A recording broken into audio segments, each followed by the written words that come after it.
The Green McAdoo School in Clinton, Tennessee, was the community's segregated elementary school for African American children until 1965. The school was completed in 1935 and designed by Frank Barber of the firm Barber McMurry. It is now a museum and is listed on the National Register of Historic Places. The Green McAdoo School deteriorated after its closure, but was reopened as a museum and cultural center in 2006. Federal grants and local government funding helped to pay for renovations to the building.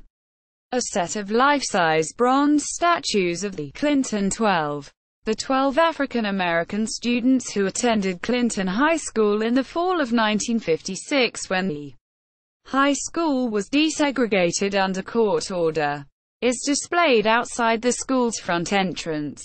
See also: Clinton High School, Tennessee, Green McAdoo Cultural Center website.